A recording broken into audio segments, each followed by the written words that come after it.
good morning to one and all present over here. On behalf of the Department of Psychology, Mizoram University, and the Counseling Association, we welcome you to the commemoration of World Suicide Prevention Day.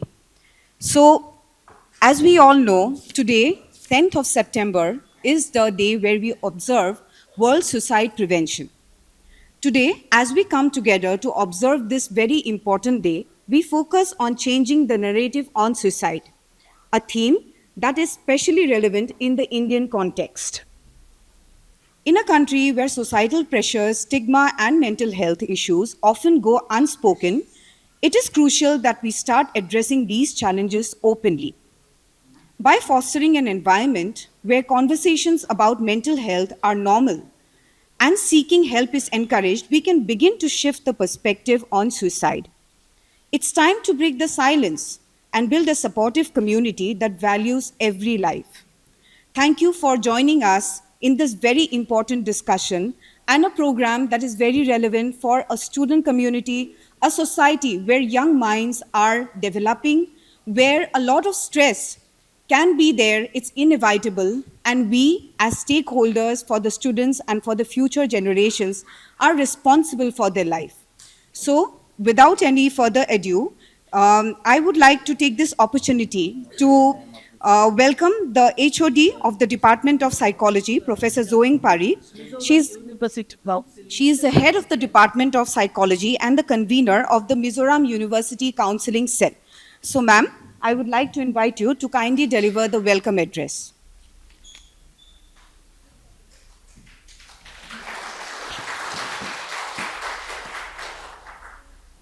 I would like to start with a clap for all of you first. Good morning, everyone. Today, as the COMPIA has just announced, is World Suicide Prevention Day, right? So you may be wondering why we have not celebrated the World Suicide Prevention Day in a big way in the past, but then it's never too late to start. So I would like to welcome the Vice-Chancellor, Professor Rath. All of you are very familiar with his face, I'm sure, because he has been in Mizoram, I think, for the last 20 years, sir. Yeah, he has been a teacher in the university for about 20 years, library science, okay? So he is a non-Mizo, but a Mizo at heart. Thank you very much, sir. He's been very supportive of all the programs of the Department of Psychology, the Counseling Cell, and all the other cells and centers in the university. So I take this opportunity to, on behalf of all of us, to thank the PVC for his always ready support to anything in the university. As I was saying, the theme for today is changing the narrative on suicide. Start the conversation, okay? So that's the theme. We will later on, maybe before the vote of thanks, to us pledge so that all of us can do something about it, okay? So going back to the introduction, I would like to introduce the Dean, School of Social Sciences. Shall we give her a hand? Professor Lalnzeihzovi from the department, senior professor from the Department of Public Administration. She is the special guest. And following up on what has been said about the PVC, she also has been very, very supportive on all aspects in all the activities, extracurricular or otherwise academics of the School of Social Sciences. Thank you very much, madam, for making the time. Next is the one and only Dr. Ashutosh Srivastava. Let's give him a big hand. He is the resource person coming all the way from Lucknow, UP, to be the resource person. The COMPIA will later on give biodata, introduce him in detail, so I'll not take too much time. But he has been a younger brother to me since 2009. That was when the university, Mizoram University, started or was had the GFATM project, that is Global Fund for AIDS, Tuberculosis and Malaria. This project was there from 2009 to 2015.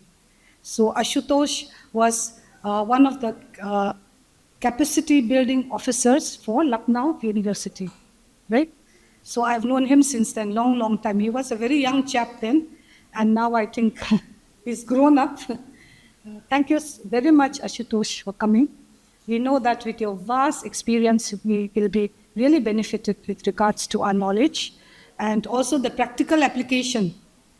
Both after this very short inaugural function, we will have the session from 11 to 12:30. Lunch break will be from 12:30 to 1, and from 1 to 3 will be the real biting the nail session, that is the crisis management session. And I would like to request all of you to stay back for that. The crisis management session is not, the crisis that we're talking about here is not just suicide crisis. It's about management of crisis, of management of any crisis that may arise. It may be girlfriend-boyfriend relationship issues, okay? It may be exam issues. It may be so many other issues that you face in your daily life, okay? So, but the focus is on suicide, but crisis is crisis, right? So I would request all of you to stay back if possible. Then coming back to the topic, the International Association for Suicide Prevention, that is the IASP, from 2003 started the commemoration, started this World Suicide Prevention Day program. So it's not a very long time ago.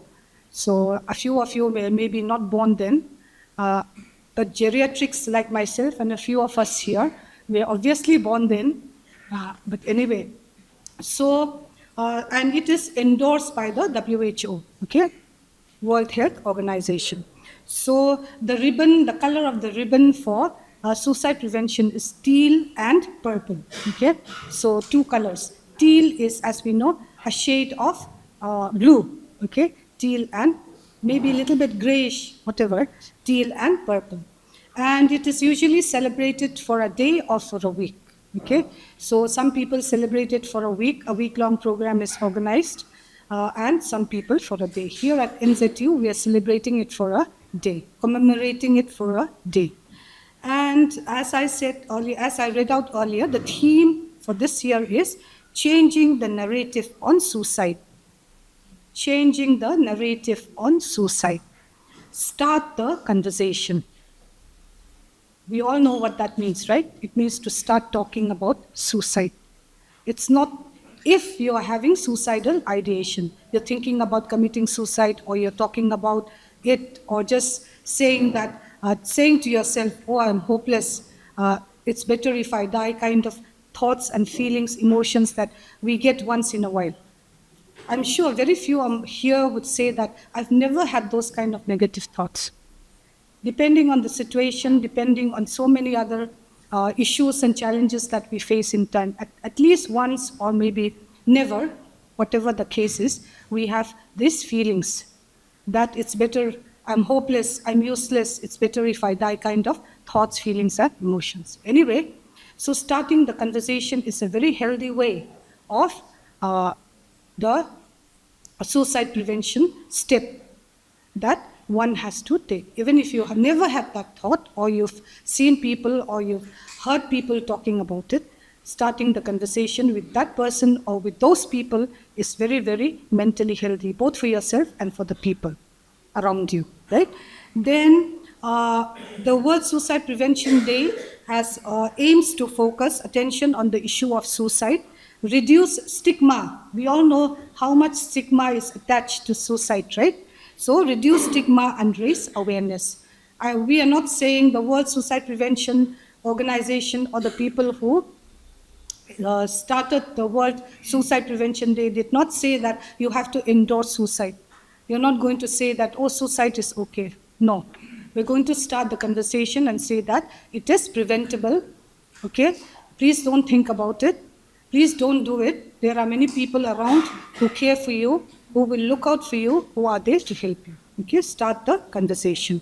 And it focuses on shifting the attention of people, you and me included, right?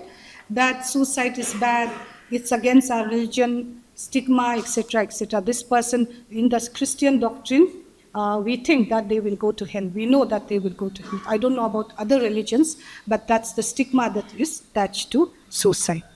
And it's a public health challenge. WHO last year gave out the directive information, statistics. 7,20,000 suicides are committed every year. That's a world statistics, okay? 7,20,000 suicides are committed every year. I'm not going to go into details about the Mizoram statistics, but that's the worldwide scenario, okay? And it is the third largest leading cause of death in the world. Third largest, okay, suicide. And the age group of people who commit suicide is 15 to 29. 15 to 29 is the age group. You do get people, geriatrics like myself, and little bit older people, but the youngest, your age group, okay? So that is the welcome address together with a slight sermonizing about suicide.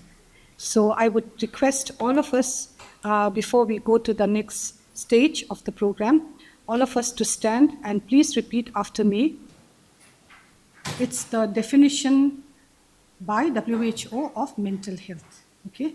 Suicide is one part of mental health, right? So I'll go slowly and please repeat after me. Mental health is a state of mental well-being that enables people to cope with the stresses of life.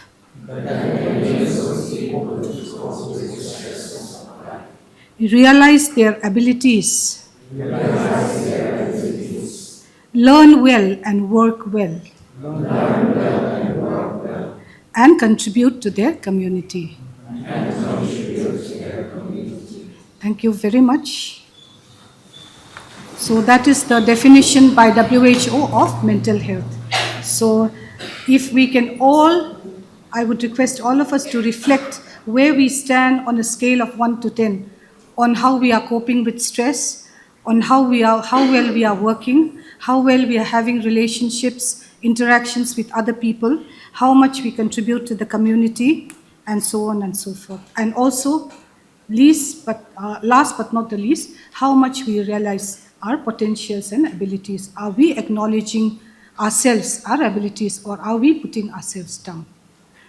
With those few words, thank you very much for your participation. I would once again like to thank the PVC, the Dean, and the resource person, and also the members of the Department of Psychology, and also members of the Mizoram University Counselling Cell.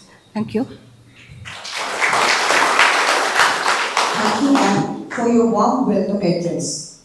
So now I would like to request the HOD of the Department of Psychology and the Convener of the Mizoram University Counselling Cell to kindly felicitate the Honorable Resource Person of today's program, Dr. Ashutosh Srivastava.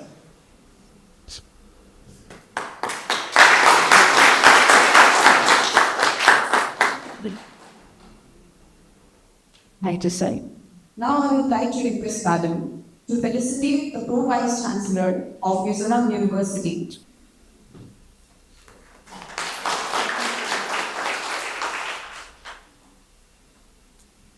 I would request Madam to felicitate the Dean of the School of Humanities and Social Sciences, Professor Lalnzeihzovi, who is a special invitee for today's program. Thank you, Madam, for your immense support and advisory to today's program.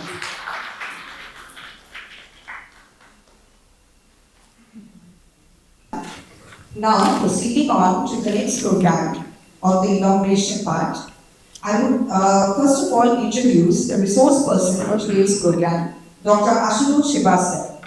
He is a seasoned clinical and counseling psychologist with nearly 2 decades of extensive experience in behavior analysis, psychotherapy, counseling, and training. He holds an MPhil degree in clinical psychology and a PhD with specialization in behavior analysis. Over the years, he has trained a diverse range of professionals across India and currently serves as an associate professor of clinical psychology at Assam Downtown University. His scholarly contributions include several high-value publications and patents, which have significantly impacted the field. Dr. Ashutosh's expertise and leadership extend to various national and international organizations. He is the president of the Bharatiya Counselling Psychology Association and a board member of the Global Counseling Psychology Forum. Additionally, he serves as the honorary director of the Saini Institute of Psychology and Allied Sciences and is the founder and CEO of Saini India. Through these institutions, he leads a wide array of services, including psychometric assessment, counseling, training, and research.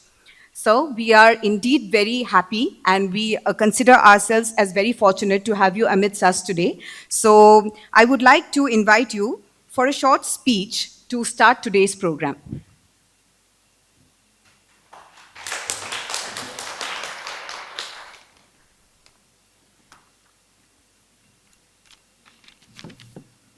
Respected Pro Vice-Chancellor, sir, Dean Madam, faculty members, students and friends. So before I begin, I would like to say a good morning to you. And I wish that we all see all mornings as good mornings. Because suicide is something which creates a long-term impact, a traumatic experience. Normally we think about suicide, about the person who has died. But suicide is more about who is alive, the survivors, the family members. So today on World Suicide Prevention Day, we come together to talk about something that affects not only us, but around everybody around the globe. And by the time I'll complete my speech, the statistics says that at least 5 to 6 people will have committed suicide. So every 40 seconds, there is a life which is gone.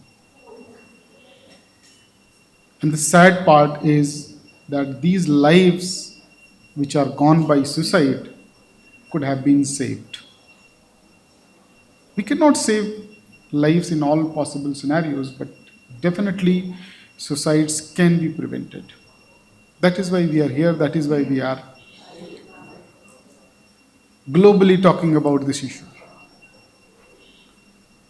So as ma'am told, the theme for this year is changing narrative on suicide. So whatever beliefs, narratives, discussions we have about suicide is not helping us from stopping it. So we need to change it, and today we'll be discussing a bit more about it. But the best thing that we can do is to talk about it instead of hiding it. All of us would have seen in our lives that somebody who was close to us, near and dear, we lost that person. Not necessarily by suicide, by natural death, by accident, by illness. So we can relate with the pain and trauma of a caregiver.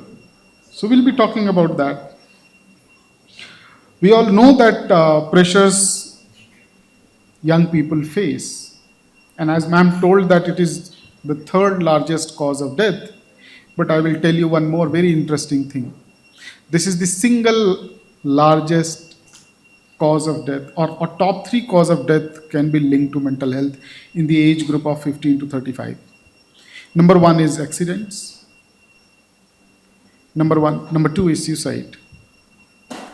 And number 3 is other chronic lifestyle conditions.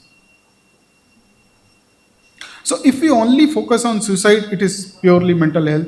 If people are mentally healthy, they'll be committing less accidents. So both suicide and accidents can be linked to mental health crisis. People who are responsible, who are happy, they are less likely to commit mistakes, commit rather accidents, whether it is road rage or any similar experience. So, the youngsters, you may be feeling stress from academic issues, from relationships, from family expectations, from financial struggles. There can be thousands of such issues. I'll be discussing about statistical representation, that what are the common issues that are bothering. But it may be a unique issue what you are experiencing. It may not reflect in the statistics, but that may be causing stress for you. But if we start talking about it, we can definitely do something about it. So, changing the narrative means we need to make it okay to seek help.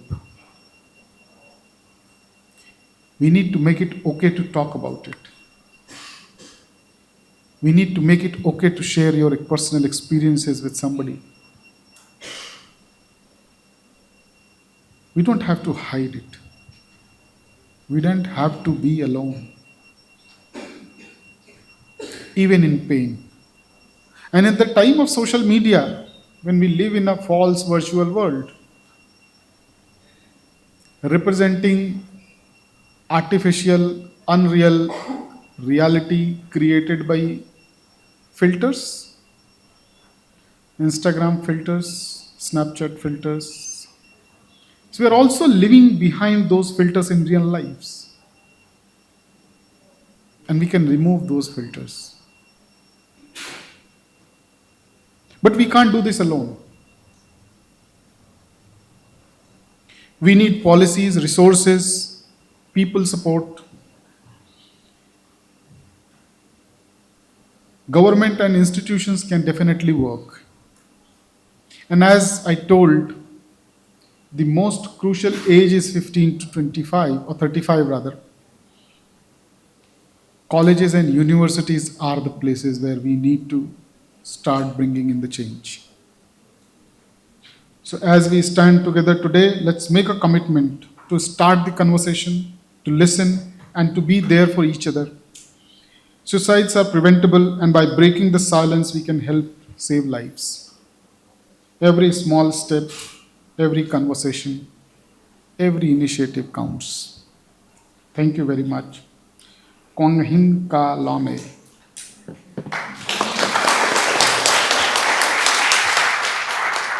Thank you, sir, for your valuable words and very important information. So next we have the Dean of the School of Social Sciences, Professor Lalnzeihzovi, to kindly deliver a short speech.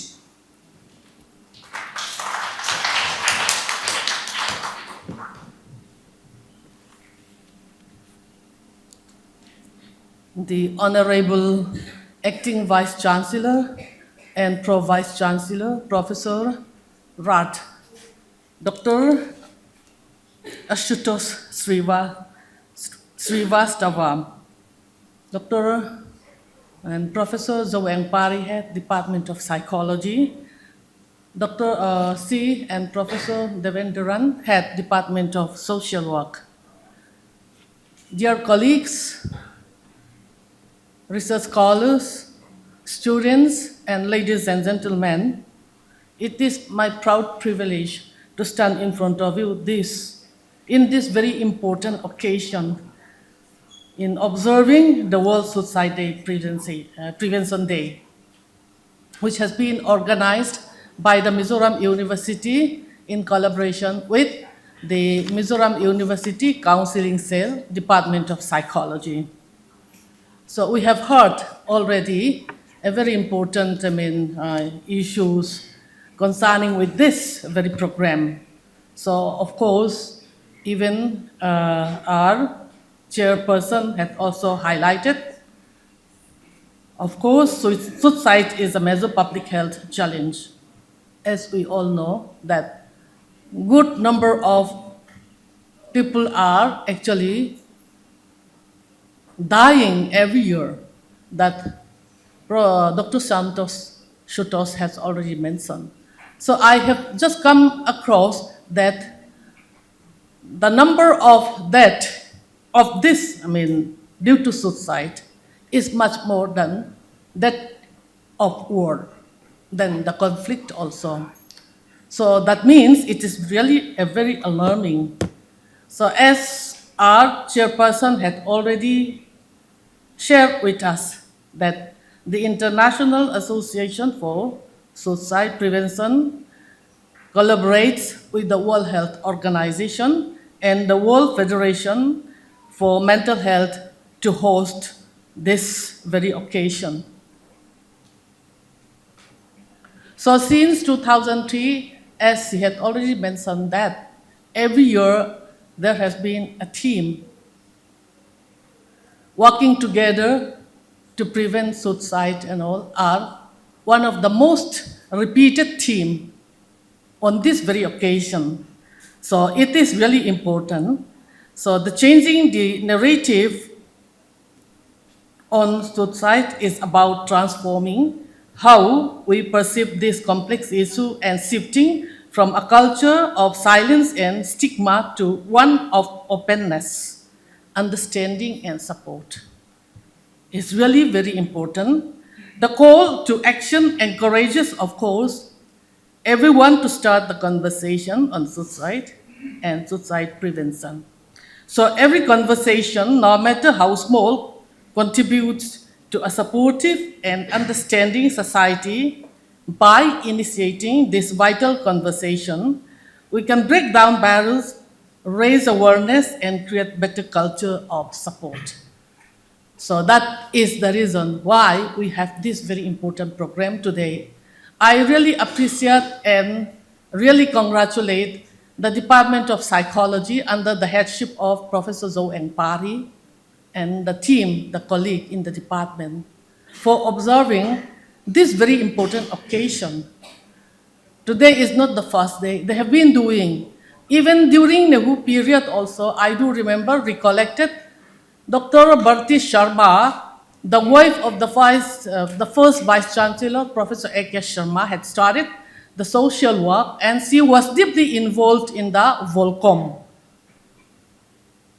So they used to organize a very important program concerning this very theme also. It might not be directly, but since 2003, that this date is actually observed in a sincere and serious manner across the globe. Many events had taken place, not only in the university, even in various organizations, activists and all are deeply involved in this. So today also we can be a change agent to prevent and to work so that people are not actually facing a lot of problems and even committing suicide like that. So Mizoram is a Christian state. We don't expect such kind of things to happen, but now it happens. The percentage might not be too large comparing with other parts of the globe, other parts of the country in India. But things are changing here also. Even within the community of this university also, we almost heard about this kind of things. So it is really very important and really very crucial that on this very occasion, we actually inform one another once again. So with these few words, I wish today's program is a grand success. Thank you. Thank you all. Thank you, madam, for your wonderful words of encouragement, and thank you for always supporting the Mizoram University Counselling Cell and the Department of Psychology in its endeavors and its programs.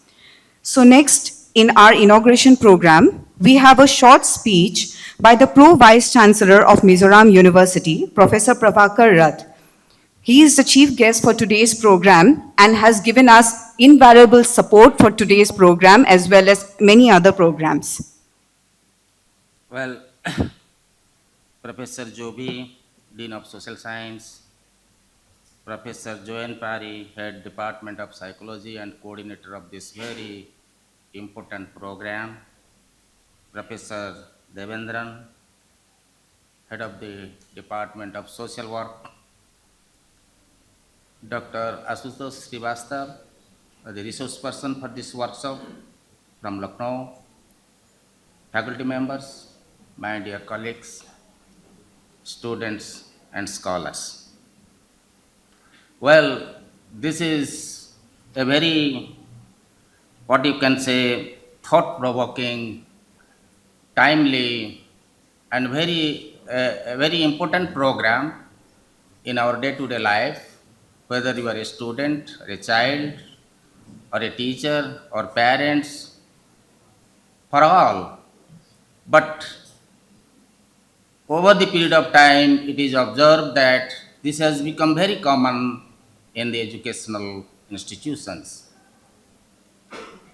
Well, the conventional, traditional types of suicides were mostly domestic violence, financial loss, unable to pay the bank loans, hunger, drought, famine, farmers' suicide. These were very common, very conventional time, traditional time.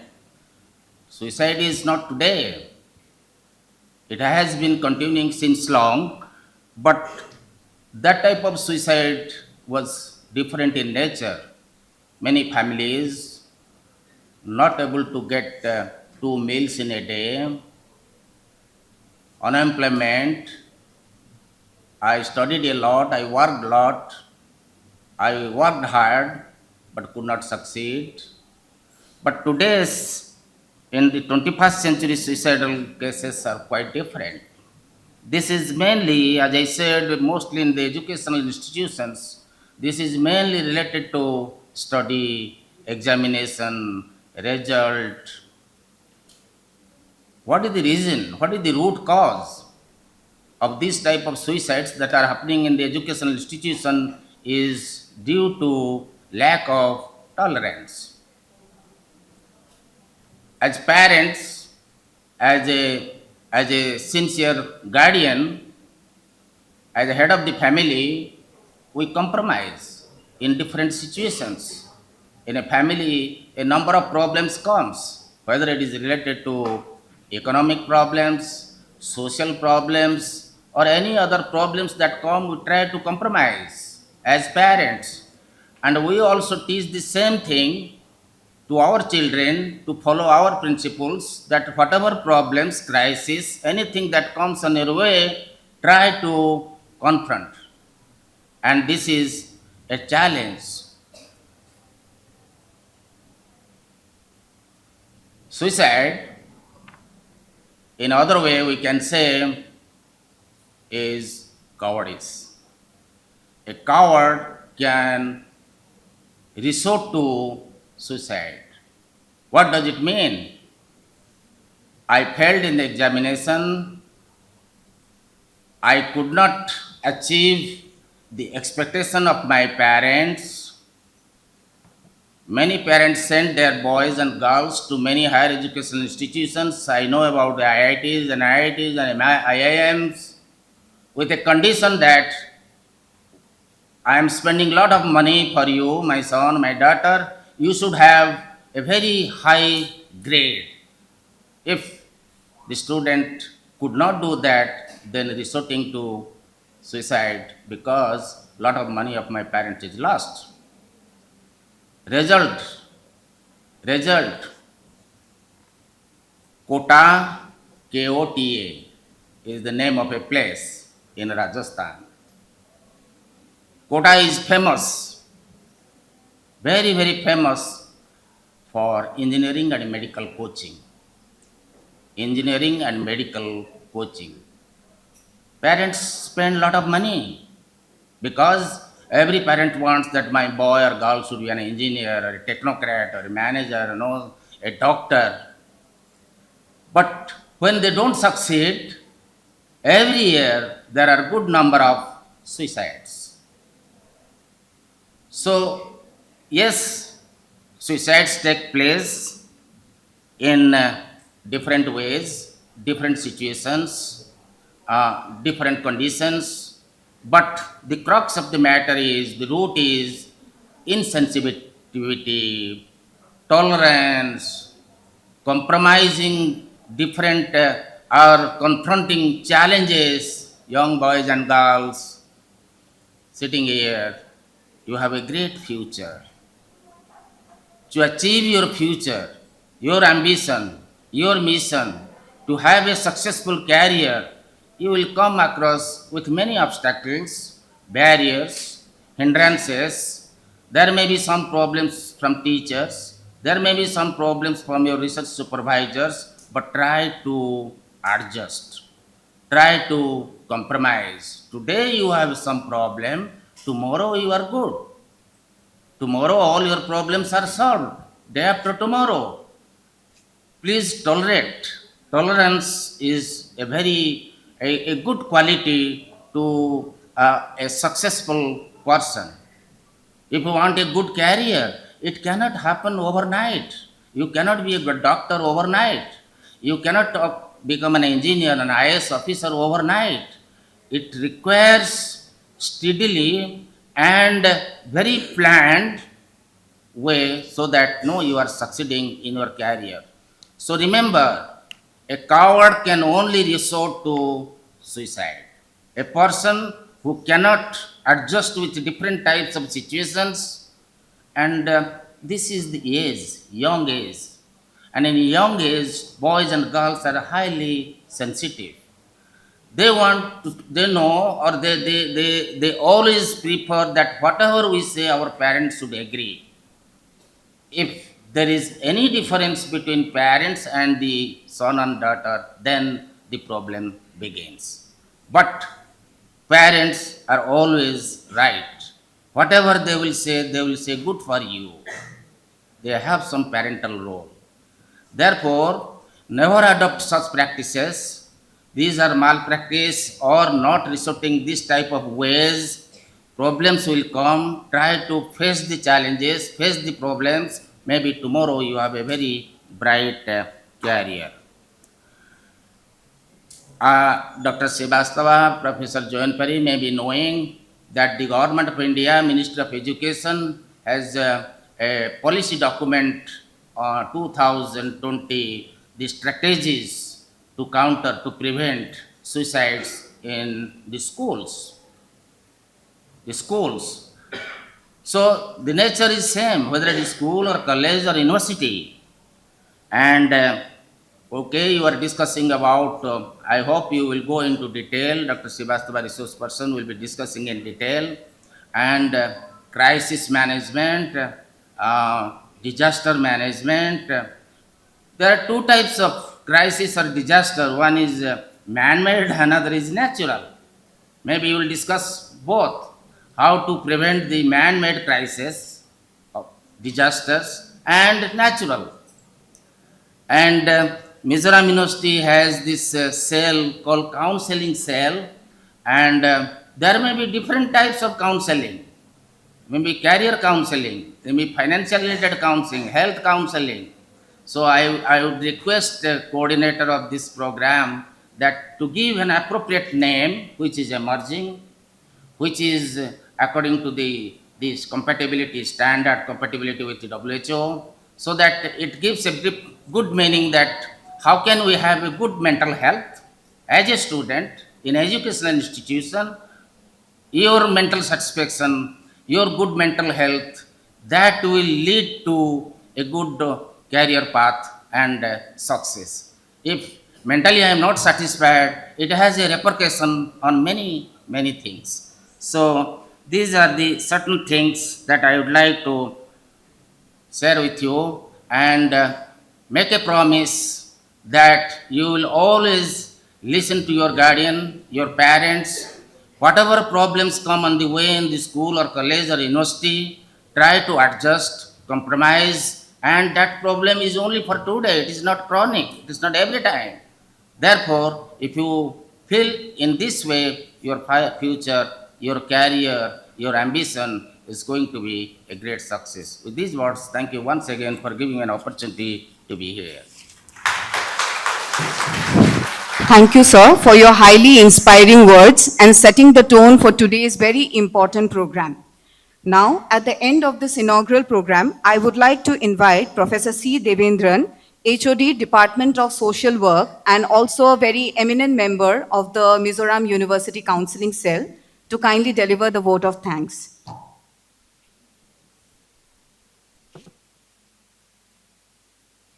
Chibayule. Namaste. Namaste. Good morning. So all are very much tired of listening this short speech. It's my time to give vote of thanks. First of all, I would like to thank the acting Vice-Chancellor, Professor Pravakar Rath, for highlighting the various type of suicide from the conventional and today the modern how it is, and also the highlighting the seriousness of the academic stress and how it could be coped with certain strategies with the help of this Mizoram University Counselling Cell. At the same time, he suggested to rename this particular cell. Thank you so much, sir, in this occasion. And secondly, I would like to thank the Dean School of Social Sciences, Professor Lalnzeihzovi. She, today the third semester students of School of Social Sciences and the PhD scholars of School of Social Sciences, all are here attending this particular program because she permitted us with the authorities. Thank you so much for, this is a need of the hour, you are understood and gave the permission, ma'am. Thank you so much for, and also given your thoughts, the significance of this suicide prevention. Thirdly, I would like to thank the convener, the head of the Department of Psychology Department, Professor Zoengpari. When we were having as a team, she was very much particular on this particular day. It should be organized on 10th of September. Reason, to commemorate of World Suicide Prevention and one-day workshop, Positive Mental Health, Suicide Prevention. And she highlighted the theme in the beginning during her welcome address, changing the narrative, start the conversation. So thank you, ma'am, and also highlighted the various strategies which we can help for the well-being of this youth. Fourthly, I would like to thank the resource person. Without him, this particular workshop would not be. When the convener was giving, he has a vast experience and having a very rich behavioral, how the young people can be change their attitude, behavior. So with your expertise, I hope all the student fraternity here will attentively listen and enrich this particular session. I hope so. And also, he is a very talented in terms of working for the well-being of the young people, not only in India. When he was talking about his short speech, I come to know he has something for the cause of youth. Thank you, sir, for short notice. We have invited you as a team member. You gave a consent and today you are here. Thank you so much, sir.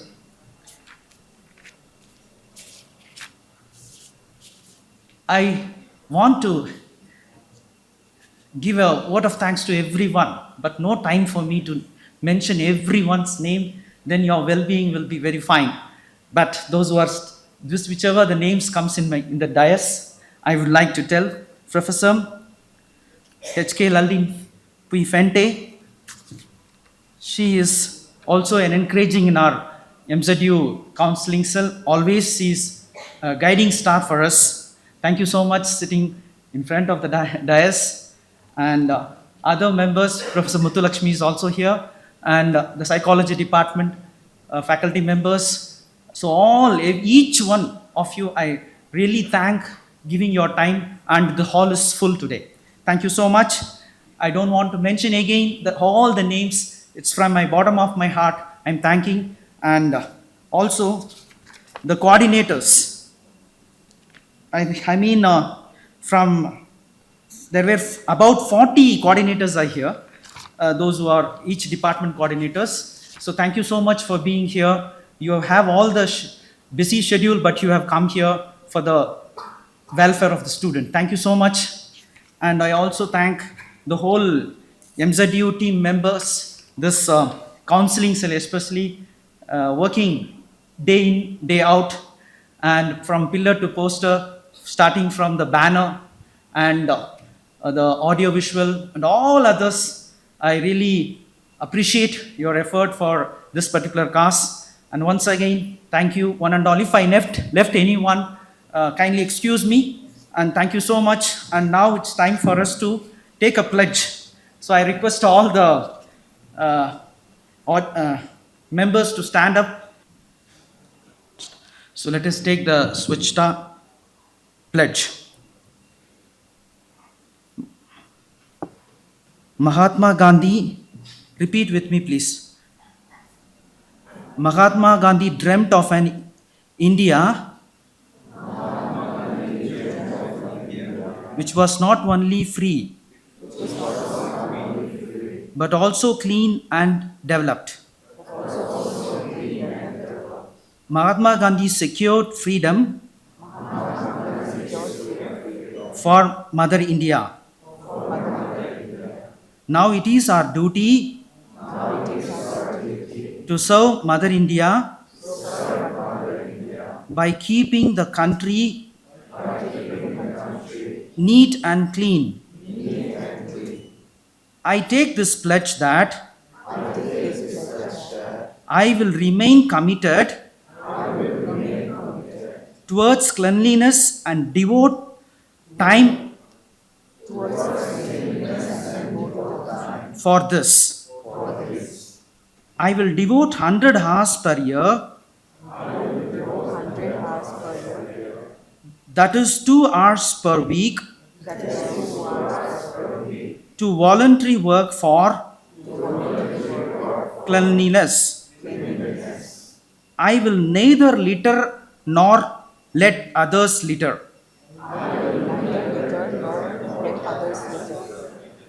I will initiate the quest for cleanliness with myself, my family, my locality, my village, and my workplace. I believe that the countries of the world that appear clean or so because their citizens don't indulge in littering nor do they allow it to happen. With this firm belief, I will propagate the message of Swachh Bharat mission in villages and towns. I will encourage 100 other persons to take this pledge which I am taking today. I will endeavor to make them devote their 100 hours for cleanliness. I am confident that every step I take towards cleanliness will help in making my country clean. Thank you.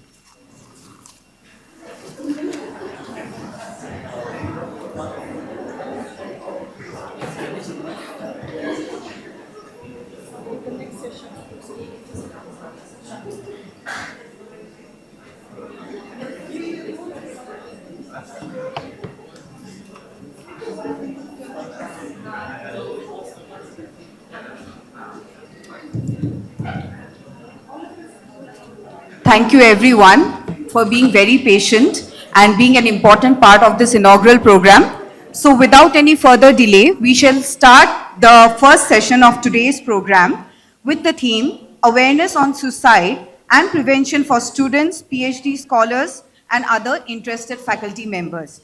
The session will be chaired by Professor H.K. Laldinpui Fente, Professor of the Department of Psychology. Yeah. All right, so we start the first session of the day after the inaugural function.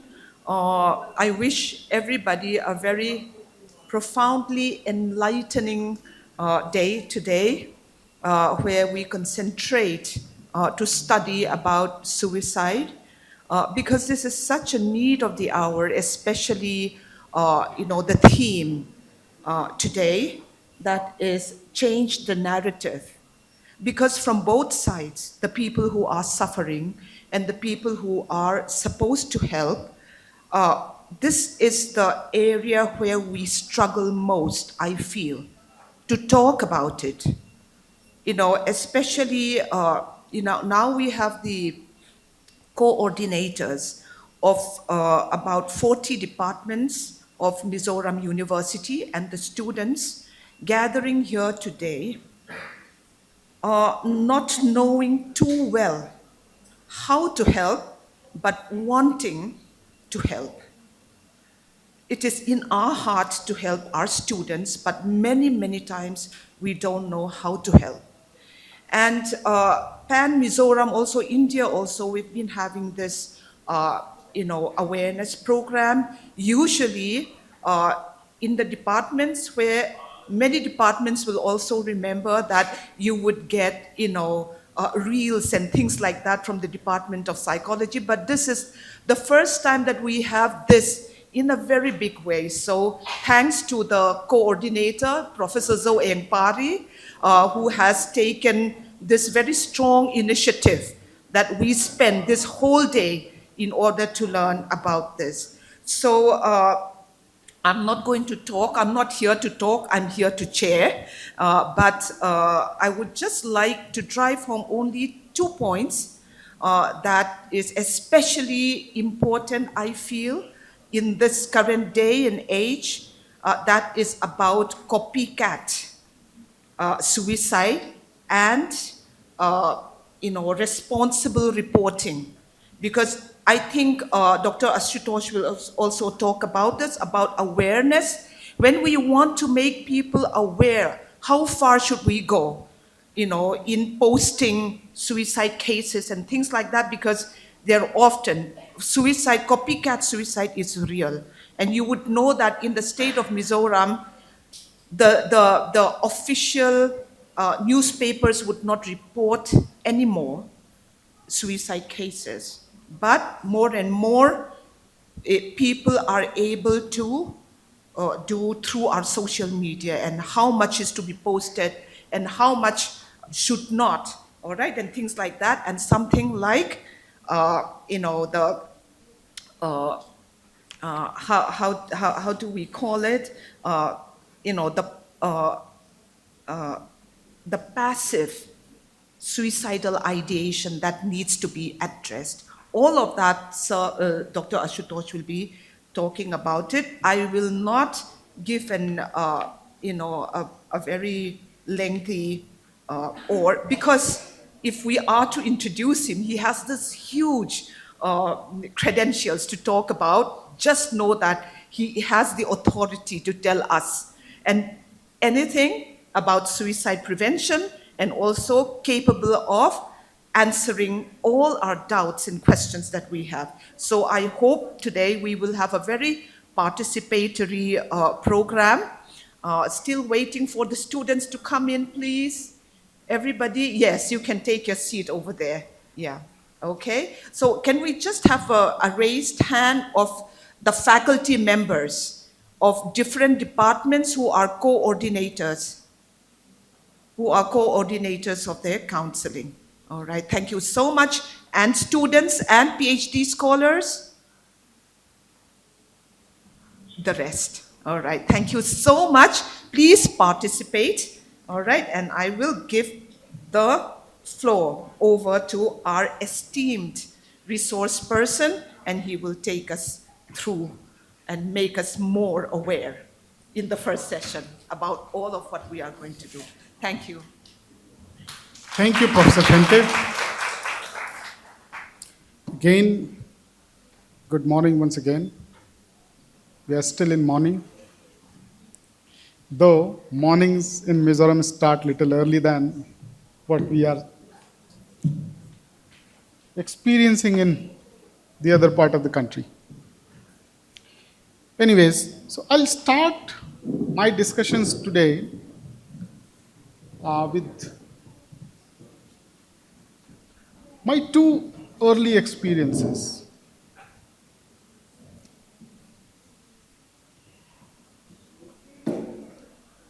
But as we have two workshops or two sessions today, so what I have thought of organizing it like, the first one will be more focused on knowledge, and the second one will be more focused on skills related components.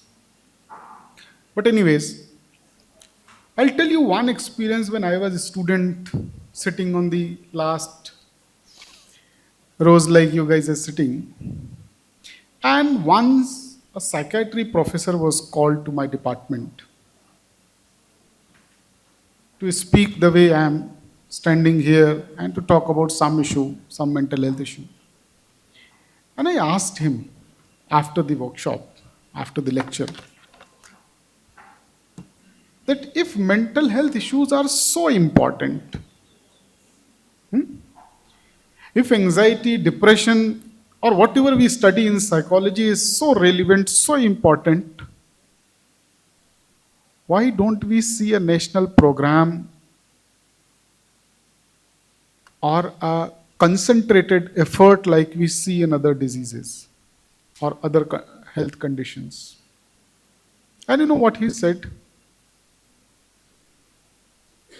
Trust me, he was a professor of psychiatry. And what he said? Mental health don't cause life. So government has limited budget. So we focus on cancer or hepatitis or HIV, or shall we focus on anxiety and depression? What do you think? But it took only 20-25 years to make them realize that mental health is also causing lives. The statistics says that 25% of people with depression are having suicidal ideations. Only depression. Forget about other conditions. If we add all others, so percentage will go definitely much higher than what we can think of. So by definition, this is an act of self-harm where we intentionally and voluntarily try to take our lives. That is suicide. Though it is very much closely related to mental health,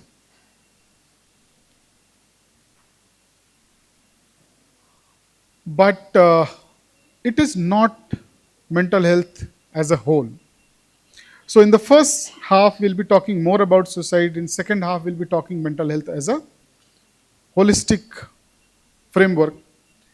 But if serious mental health conditions are not treated, including depression, bipolar disorder, PTSD, etc., it causes lot of pain for people to survive.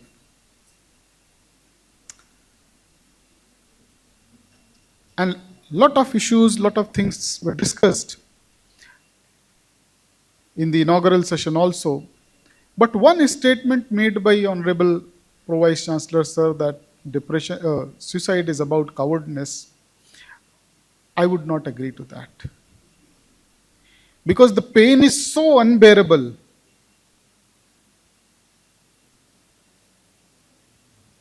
It's not just one incident that somebody failed in exam or somebody gone through a breakup. There are a couple of cases which are impulsive suicide, and that is also linked to the personality. And mostly there are dysfunctional personality traits which make a person impulsive. But most of the suicides are caused by immense pain, which is there for a very long time. So fear, anxiety, disbelief, anger are the emotions which create an environment for suicide. So normally what we do, suicide or deliberate self-harm, we look at it from a cross-sectional perspective, like this is an event that has happened today. Or it is a consequence of something happened today, just a couple of minutes ago or an hour ago. But it's not that. It has to be seen longitudinally. It is developing for quite some time. It is not happening in a day. Women, the statistic says, I'm not saying it, that women try more, or suicidal attempts are more in women. But men are more successful.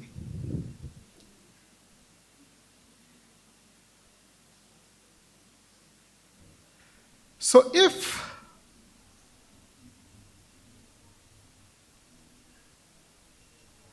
we look at the Indian data, men are committing more suicides, men are dying more out of suicide. What is the reason behind this difference, this gender difference? It has nothing to do with our biology. Even it has nothing to do with our sociology. And it has nothing to do with our psychology also. The only reason that women use less lethal methods. So suicidal attempts by women are more by cutting wrist or taking pills. So less violent methods, so they are saved. But men, they take more violent methods. That is why they are more successful. Otherwise, there is no neurobiology behind it. And why is it important? Because this is the leading cause of death among teens. And what I was saying, it has to be seen in a longitudinal way, that normally people who become successful have been mentally trying it for at least 50 to 200 times. 25% high school students, like 15, 16-year teens, they have reported having suicidal ideations for various reasons. So attempt rate is increasing in this very, very young age. Some risk and protective factors for suicide, such as problem behaviors like drugs, which is a big problem in northeastern states. Violence. Thankfully, Mizoram is peaceful relative to our neighbors, domestic or international. And sexual activities, which includes sexual violence also. So these are the scenario which create a lot of stress. Can we tighten this a bit?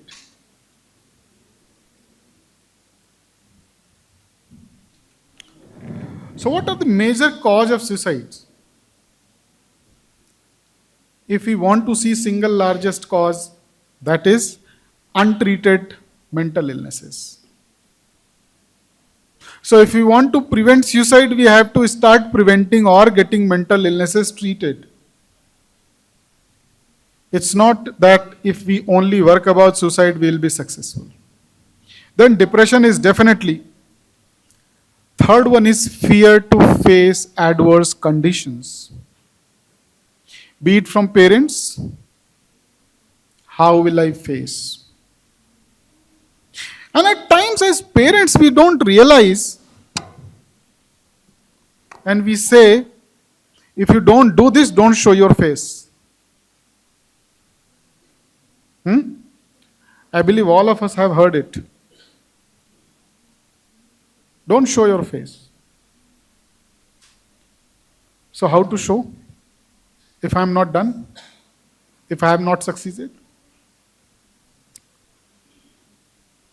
So, we need to talk about mental illnesses and some stressors. Other than this is death of a loved one, a divorce, separation, breakup of a relationship, losing custody of children in case of adults,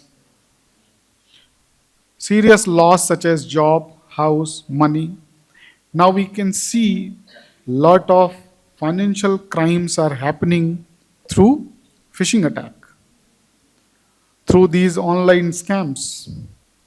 So people lose their life saving. So this is another big stressors. Serious mental illness, a terminal illness also in some cases.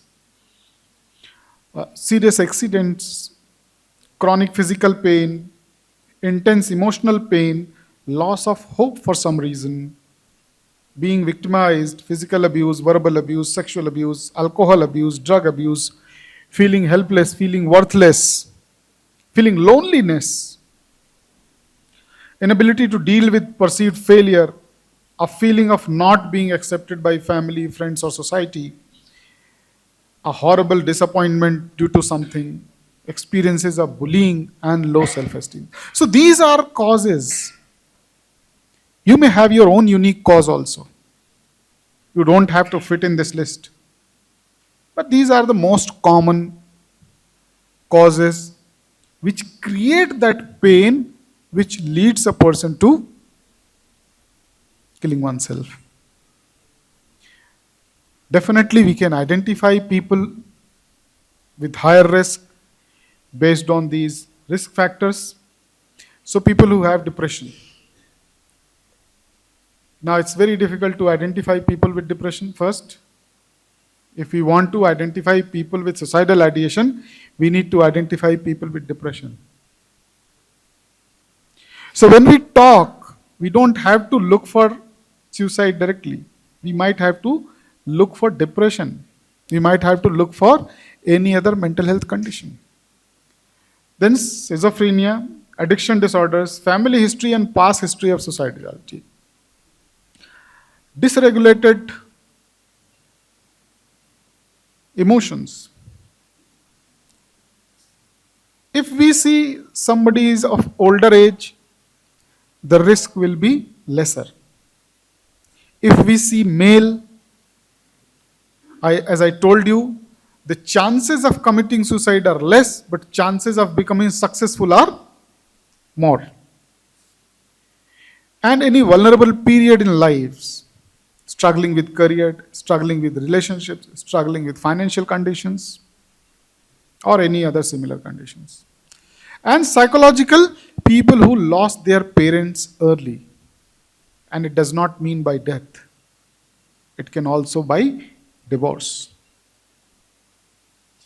People who live in isolation, who are unemployed, or who are having acute life events of any sort. So if we see people who are likely to be suicidal, they show certain actions like crying spells or emotional outburst, withdrawal, self-harming, reckless, abuse of alcohol and drugs, giving away possessions. You take my laptop, you take my mobile, you take my bag, you take my shoes. Extreme behavior changes. Organizing will. Okay, if something happens to me, you'll do this, this will go to this person, this person will do this kind of thing. Then there are all physical changes you can see. Change in appetite, lack of energy, physical health complaints, disturbed sleep, change in libido, lack of interest in pleasurable activities which the person used to enjoy earlier, and loss of interest in appearance. How do I look? I'm not bothered. Feelings lonely, helpless, worthless, hopeless, sad, angry, guilty, and desperate. So if you see these three kind of things, can we start talking to that person? If any of this is present? Can we do that? Yes or no? We don't have to do much. Just be vigilant. Look at people around you. And if you see any of these, just start talking. Common methods that people use, pesticides. There used to be a pesticide called sulfas. I don't know whether it was here also. But in North it was very common. And a lot of people tried using sulfas. And then second one is phenyl. Then hanging is second most common. Firearms, drug overdose, fatal injuries, suffocation, drowning. So these are common methods people use. Is it readable, no?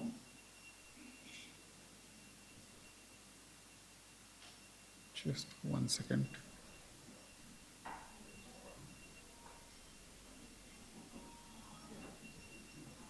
Yeah. So now we'll be talking about certain myths about suicide. And these myths need to be clarified. And if we are having scientific correct information, we will be able to save lives. Before I begin with this, I'll tell you one experience. Do you want to hear my personal experience with suicide? It's a very old experience, roughly around, I would say, 14, 15 years ago. I was newly married. And one fine day, I got a call at 2:30 in night. So here, sun rises little early, so 2:30 will be like not that late maybe. It will be early morning kind of thing. But for us, this is peak of midnight. So I got a call. And there was a girl from Orissa. I don't know from where she got my number. My number was on social media and everywhere, and she just called me. Probably that was my first crisis call. And she said that I am going to commit suicide. So in my mind, I thought, then why did you call me? Because if you are going to commit suicide, even though I have no relation with you, no connection with you, I'll have to come to Orissa to appear in front of court to prove my innocence. Correct? So almost I got panicky. Now what to do? I have to save her at least today.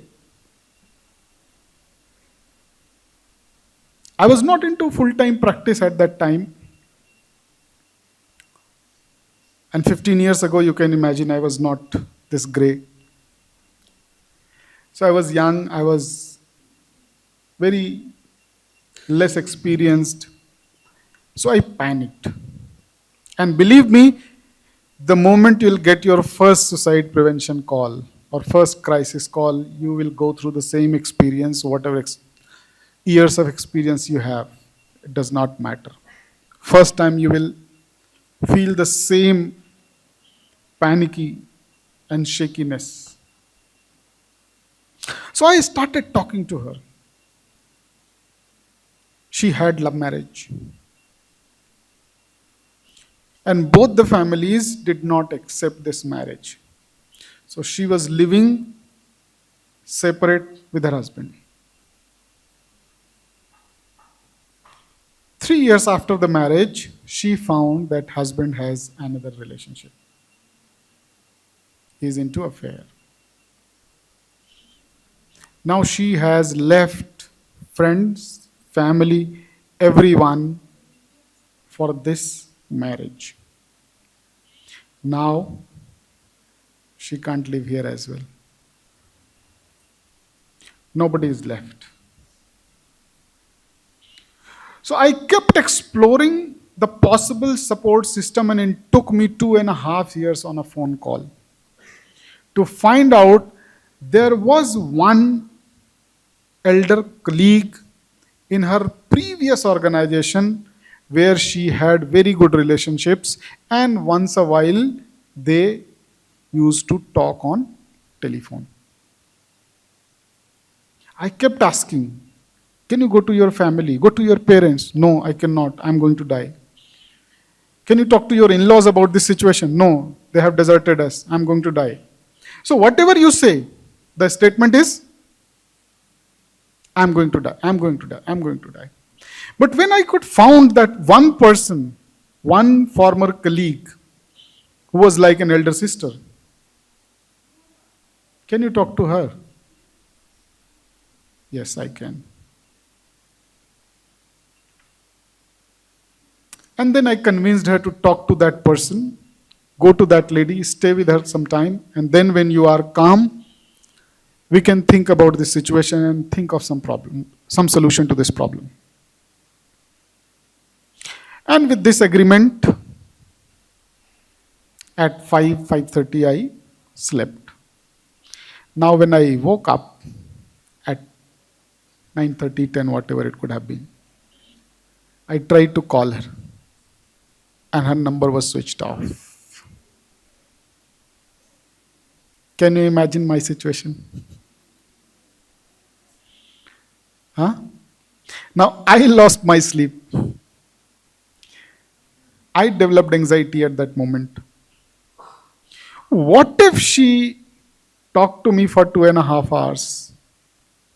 If this could have been happened in maybe 1 minute or 2 minute call, oh, I cannot talk to you, katak, and then you go and die, I'm safe. But if you have spoken to me for 2 hours, and now you go and commit suicide, what will happen?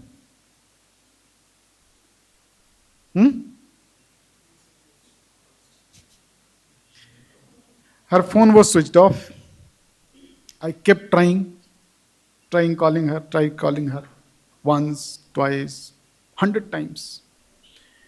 Next day, switched off. One more day, it was switched off.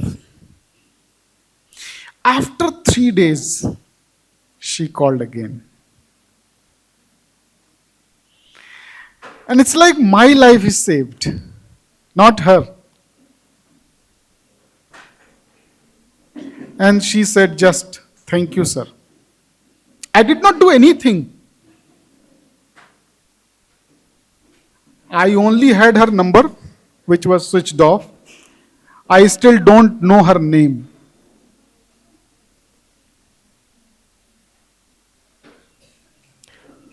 I could not do any diagnosis. I could not go there. I could not call police. I could not do anything. What I could do?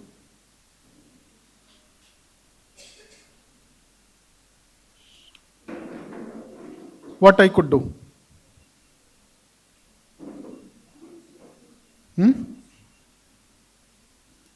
I did not do any therapy, any counseling. I only managed that momentary crisis. And that one case gave me so much confidence that, touch wood, if somebody is going to commit suicide and that person is connected with me, it will be very difficult for him to try now. You come in touch. Still, there can't be guarantee. But that confidence is there.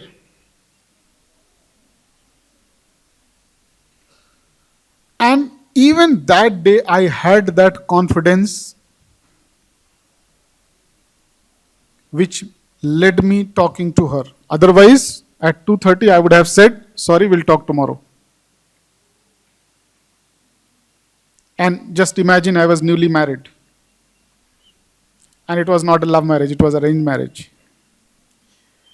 So what my wife would be thinking, So at midnight, at 2:30, this person is talking to a girl sitting at a remote place, and that girl is crying, and this is only pacifying, okay, stop crying. Can you imagine my situation? But I had some confidence because I did not had these myths. And one of the most common myths is people who talk about suicide don't commit it. Doers don't say and sayers don't do. Have you heard this? But this is a myth. Nobody wants to die. It's a ground rule. Nobody wants to die. Balki, suicide is cry for help. The pain is so unbearable that I want you to listen.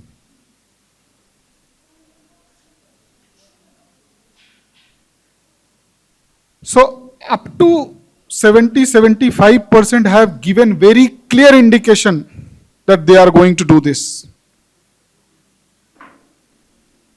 So if somebody is saying, take it seriously.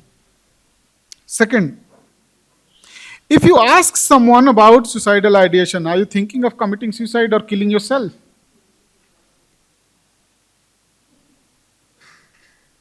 A myth about this is, if you ask this question, you will, what will happen?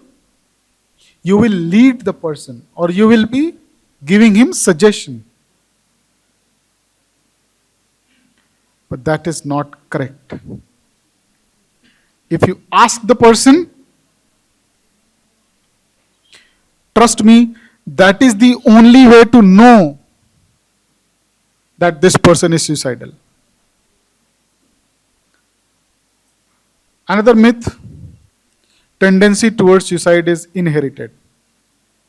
No, it's not inherited. There is no genetics involved. Yes, it could be possibility that the person has learned from somebody in the family, but there is no genetic predisposition to that. All suicidal persons are depressed? No, but a majority of them are. Another myth is suicidal persons are mentally ill? No, not all. Many of them, but not all. Another myth, once an attempt is made, the person will always be suicidal. No. After a suicidal attempt, a person may be able to manage and engage in a plan which reduces stress, and there will be no repetition. Suicide is more common in lower socioeconomic conditions or maybe higher economic conditions. No, that's also a myth. It has nothing to do with your socioeconomic status. Another myth, suicidal persons rarely seek medical help. But at least 50% have sought medical help. Data says. It may not be for depression. It may be for sleep disorder. It may be for physical pain. It may be for upset stomach. It may be for hormonal issues. But people are seeking help. Actually, they have real problem rooted in suicidal ideation, but they are not able to express it. But they are going and seeking medical help. Person who have attempted or completed suicide usually gives some indication of their intended behavior.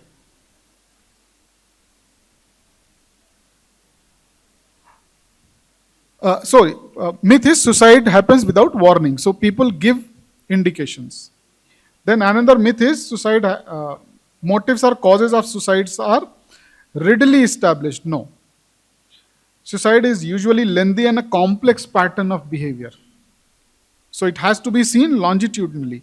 The person has changed for some amount of time. It is not happening today. Suicide is related to weather. Though there is seasonal affective disorder, which creates mental health condition with change of season, but not necessarily suicide is linked to that. Another myth, involvement in a suicidal person means that danger is over. So there is a significant danger within the first 90 days after suicidal person is released from hospitalization. So even in case of severe mental health conditions, when the person is released from the hospital, he is not safe. So he needs to be kept in strict supervision. Only a mental health professional can prevent suicide? No, anybody can. Because in that example which I shared just now, I did not do anything which a mental health professional can do only. You can also do the same thing. So what you can do to prevent suicide?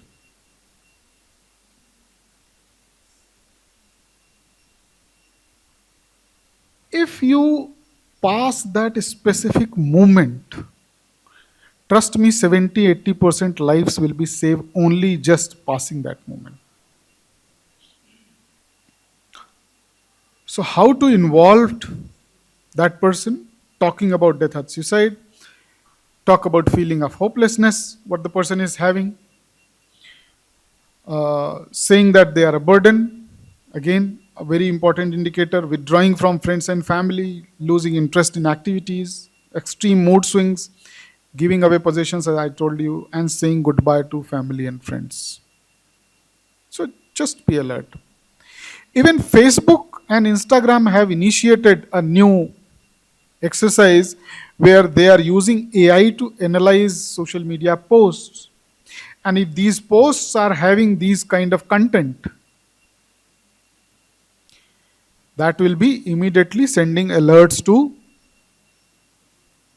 the police and whatever agencies are available there. So what can common people do to prevent suicide? Encourage them to get help for their depression. People may not come to you directly about suicide, but they can come to you for depression. So encourage them to take help. Be a good listener and understand their emotions. Don't be afraid to ask about their suicidal feelings. So ask directly. Do you feel like killing yourself? Ask this question directly. Have you thought of killing yourself? And if he says yes, then ask, do you have a plan? And if somebody is having a plan, that means that person is not only having ideation, this person is having intent also. And a person with intent is more dangerous than person with ideas. So if he has a plan, don't let him go. If he has ideation, keep him supervised. And encourage them to seek mental health professional help, either from a psychiatrist or a psychologist. And there are digital platforms and tools available now who can help. There are helplines available who can help. So how to identify excessive sadness or mood change, sleep problems, hopelessness, sudden calmness. If a person becomes very calm all of a sudden, even then we have to worry. Withdrawal, changing personality and appearance, dangerous or self-harming behavior, recent trauma or life crisis. Making preparations, threatening or talking about suicide. So some of this will be repetition. but I'm intentionally repeating so that it stays with you.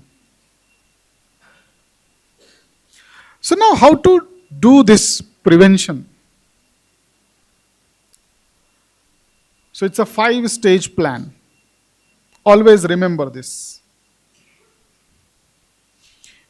Assess the risk of suicide or harm. 3 levels: ideation, intent, attempt. If it is only an idea level, I want to die. So this person has no plan. It's just, I want to die. I wish I could be dead. So these are the thoughts coming up. That is the first level, that is ideation. Second level is intent. I'm planning about it. I'm looking for how to get a right pesticide. I'm searching on Google. Even Google has created these filters nowadays. How to commit suicide? You ask this question to AI, ChatGPT. Try this question. It will never answer you. AI will tell you those things even AI doesn't know. How to reach to Jupiter from Mars, AI will tell you. But if you ask how to commit suicide, it will never tell you. So platforms are also working, technology is also working to prevent suicide, not only us. So assess if there is intent, he needs supervision, he needs intervention, definitely. If there is an intent, which means plan, don't let the person go until unless something has been done professionally, some medication or something. And third is if somebody has already committed suicide, like slitting of wrist. Nobody dies. This is a very less likely that somebody who is cutting the wrist will die. Why? Because blood clots. So naturally, if you have a cut anywhere, it will clot in some time, no? So it will never be that much blood loss normally. Exceptionally, anything can happen. There is a condition called thalassemia where blood clotting is difficult. So those exceptions can be there, but normally people don't die out of it. So if somebody has tried it or has taken pills or has done overdose, so again then we have to work on a plan. So hold that person, listen non-judgmentally. We'll talk more about it, how to do non-judgmental listening. Give that person reassurance and information about whatever crisis they have. Encourage them to take professional help and encourage self-help and other support strategies, which we will discuss more in detail. So assess risk while we are doing risk assessment. Gender. It does not mean that women are less likely to die as compared to men. So if some women has come to us and saying that I'm intending to die, we should take her lightly. It does not mean, but for our purpose we can do this assessment, how much the risk is, what is the age, chronic physical illness is there or not, mental illness is there or not, use of alcohol is there or not, major financial loss is there or not, what is the status of social support. So in the example which I shared, I was only building on social support. So till the time I could identify just one social support, she was suicidal. The moment she realized there is a possible potential social support which she can access, at least try, she was saved. History about previous attempt and how organized is the plan.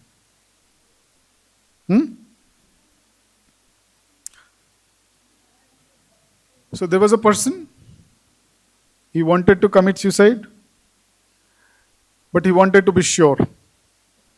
I can't miss this chance, no? So what he did, he took a poison bottle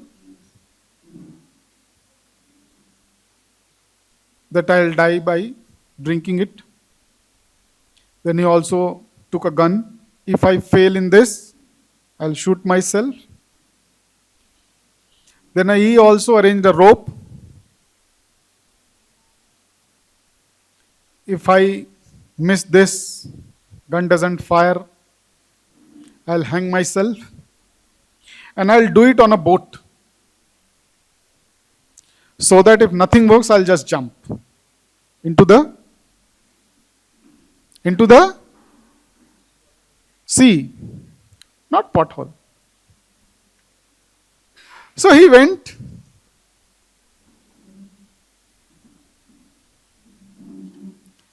He put the rope, hanged himself, drank the poison, and shot himself. And what happened, do you know? He shot, and the rope was broken by the gunshot, because just a second before there was a wave due to which the boat was shaken. So he missed his target, and the rope was broken, and he fell into the sea.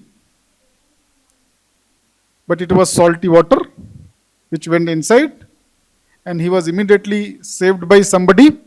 So the poison also came out through vomiting, so he could not be succeeded. So we have to ensure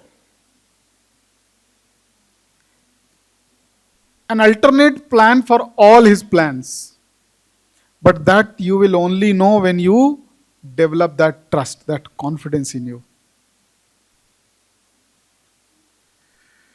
So warning signs: threatening to hurt or kill oneself, seeking access to means, talking or writing about death, dying or suicide, feeling hopeless, feeling worthless, lack of purpose in life, acting recklessly or engaging in risky activities, feeling trapped, increasing alcohol or drug use, withdrawing from family, friends and society, demonstrating rage and anger or seeking revenge, appearing agitated, having a dramatic change in mood. So these are common warning signs of self-harm.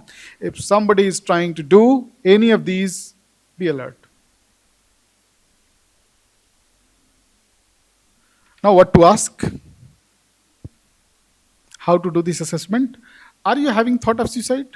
Are you thinking of killing yourself? This is the ideation stage. Second, have you decided how and when you are going to kill yourself?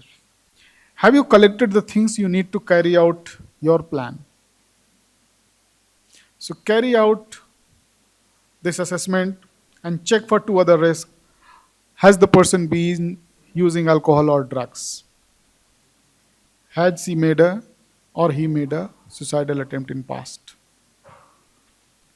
Now how to talk to this person? First step is build rapport.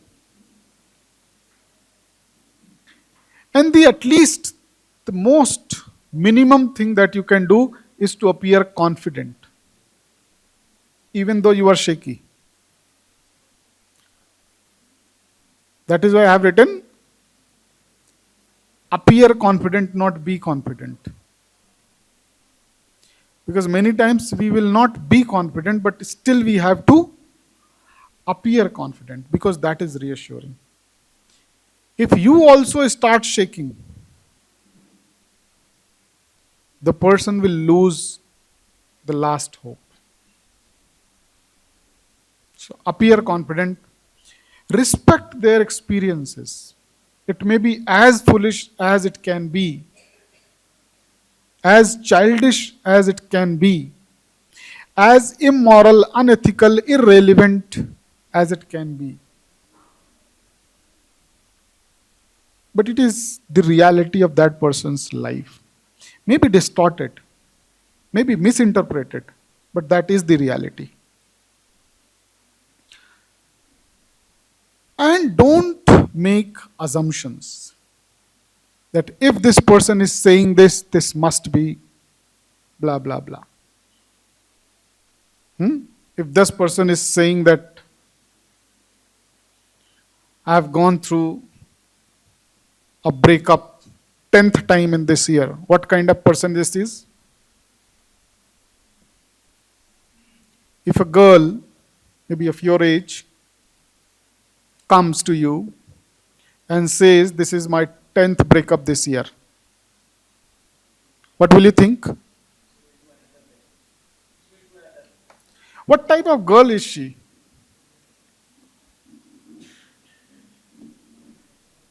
You don't know. It may be real breakup, or it's just that she broke up with normal friends and she's calling it breakup. There are people like this also. And for Gen Zs, relationship is not relationship and breakup. It is hookup, it is fling, it is situationship, it is not completely relationship, it is long distance, it is short distance. I don't know. God knows. So what was this? Explore. Don't just assume. I was chatting to this person for last 15 days and he broke up with me.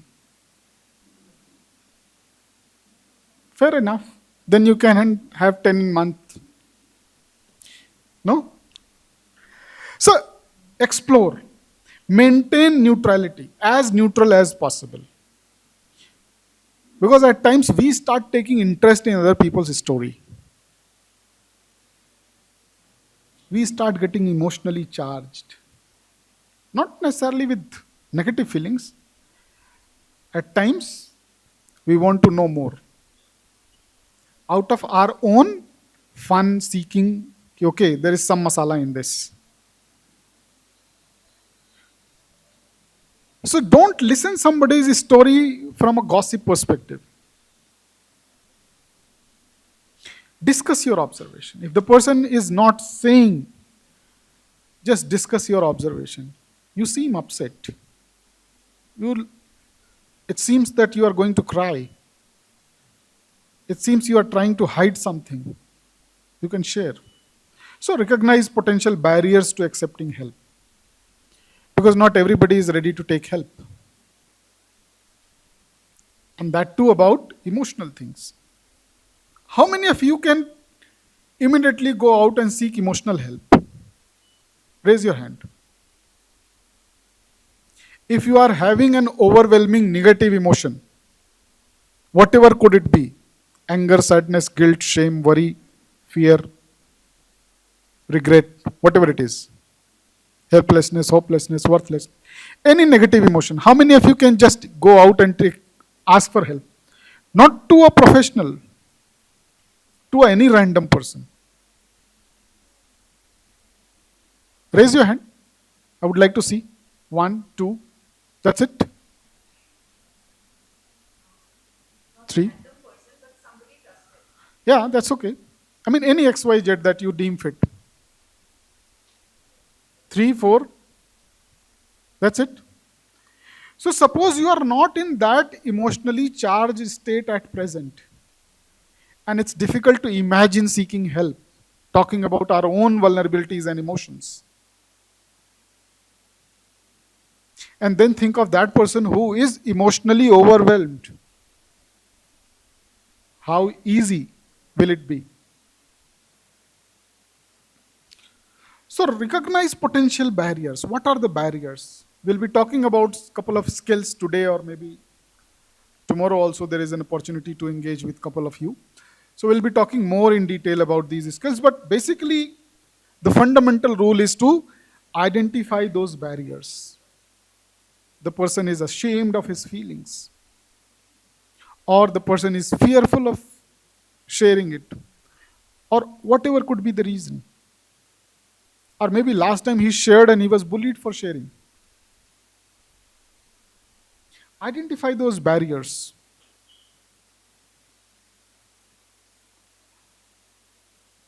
And identify questions that you can ask this person. And I believe, though Mizoram is a state with a dominant faith where hell and heaven is prominently discussed, but never say that you will go to hell if you commit suicide. Never. It will not help the person. Trust me for that. At least at that moment. And never say that you will ruin other people's life if you die by suicide. No. Because this person is so much in pain that he is not able to think about others. Somebody comes to you and says that I am going to commit or kill myself. And you say, think about your parents. And he says, they are the reason. Am I right? Is it possible? So, your entire focus should be the person in front of you. It is about you, not about parents, not about hell, heaven, or anything else. It is about you and emotional pain that you are suffering at this moment. Nothing else. And never agree to keep his suicidal plan a secret. Tell that person that I'll maintain 100% confidentiality about everything you tell me except your suicidal plan. Because I want you to be safe.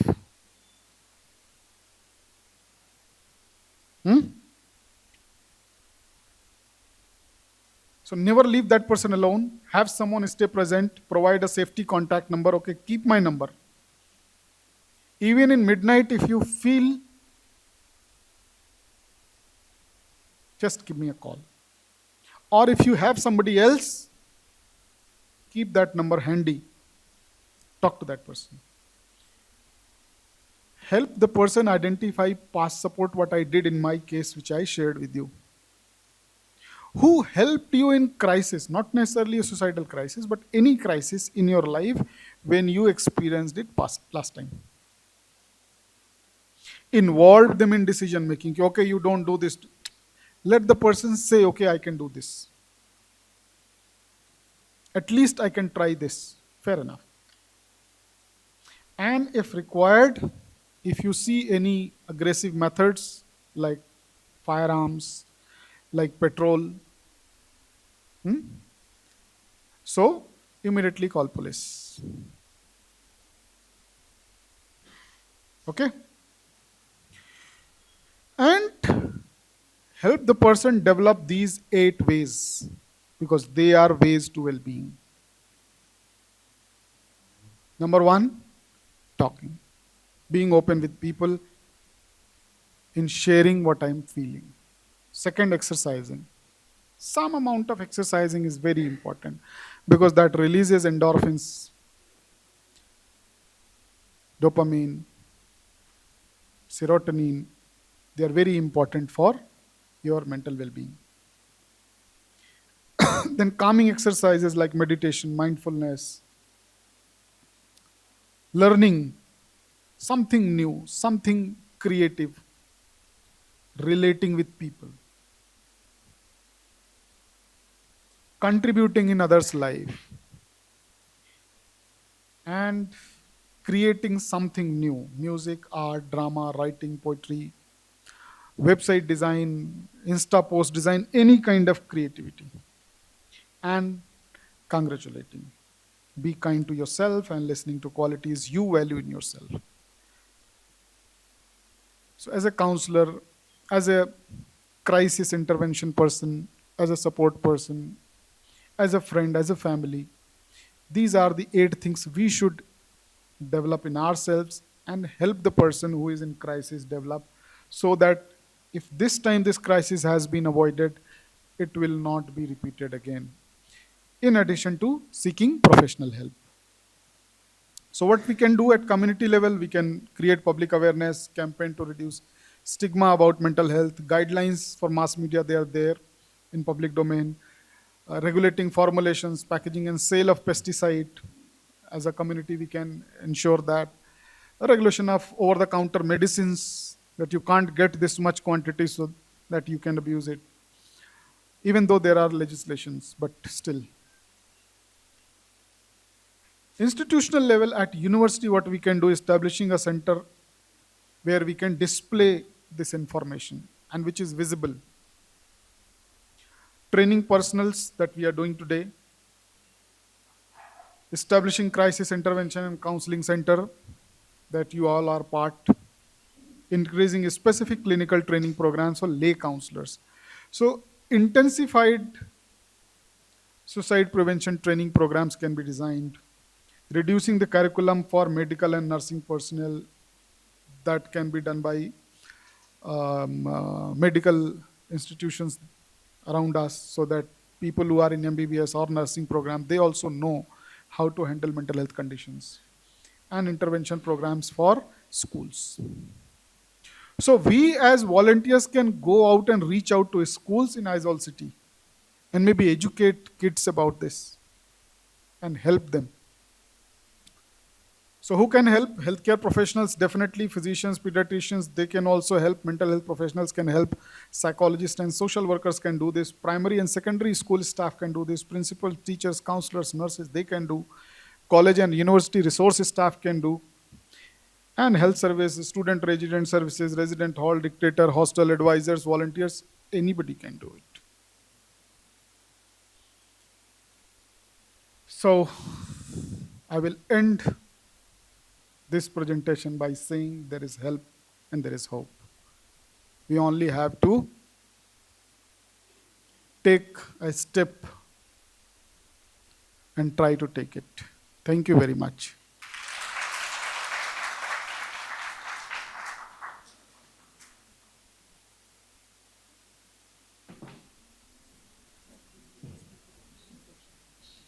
As you said, if we have time, we can take it. Otherwise, we can take it in the next. Sure. So if you have any questions, we can discuss, or if you have any experience to share. Not necessarily question. If you want to share anything, you are also welcome.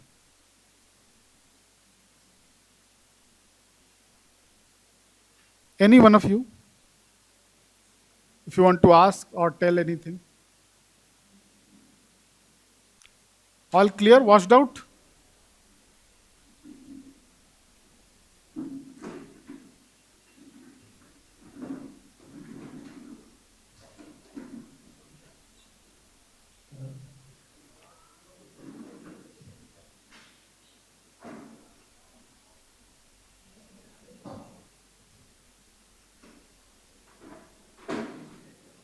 Sir, I do not have a questions, but I want to share an experience with your permission. See, there are many research scholars here present. So mostly all faculties, they were once research scholars like you. So I was also a research scholar just few years back. I'm very new to as a profession in faculty, as a faculty. So what happens in many times, I have seen in my life, in hostels we used to stay single in rooms. We have all single rooms in hostels. So in Hindi there is a saying, "Khali dimag shaitan ka ghar," means if your mind is empty, you are alone. So it generates idea. The ideation parts generates there. So in our hostels, we are 3-4, we are all friends. See, in PhD hostels, there are different ages, right? Different years of PhD we are in. So we are 3-4 students or 3-4 scholars. We used to roam in every rooms. We used to talk with every person.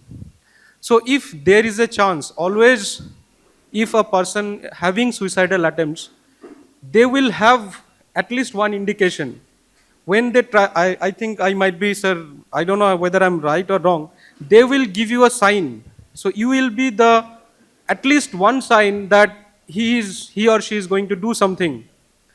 So calling you or seeking help for someone, this is the last chance, or they want to cling to particular that last chance that they don't want to die. They don't want to end their life. So try to be that person. So this happened with me, that while doing all these things, it also emotionally drains you. So this happened with me. So my friends or my colleagues at that time in hostels, they are saying, what happened to you? So I was being, overreactive or sometimes or overcome. I used to be, a jolly person, used to talk with friends, with everyone, even their seniors, juniors, faculties, everyone I used to talk. Suddenly, it also drained me such a way. So I was being so, silent, sudden dramatic change, this happens, okay? So as sir was saying, that whenever you are trying to help someone, even if you are not confident, try to appear confident, right, sir? So be that person when definitely all times negative thoughts will come to our minds also, but be that person. If anyone try to cling with you, just be there as the help always. So it can be prevented. So this happened many times, mostly in PhD life, that depression can come to you. Suppose both of you, your friends join together in PhD, so he or she is completing in 3 years. Now you are in 7th years or 8th years, still you are struggling with it. So this happens. So first thing, you do not compare your life with anyone. Your life is unique. Your challenges are unique. Your outcome of those challenges will be unique. So first thing, you take care of yourself and definitely try to be that person who will be trusted. If someone, you might be the last hope of a person to, save their life, okay? So this is just a personal experience I felt in my life, in my hostel life. So I was also being shaky at some moment while I was trying to help others. So it is not that I also, in our society, it is that if I'm seeking help, I'm mentally ill, okay? So I have also done my own counseling, what I'm doing, what I should do.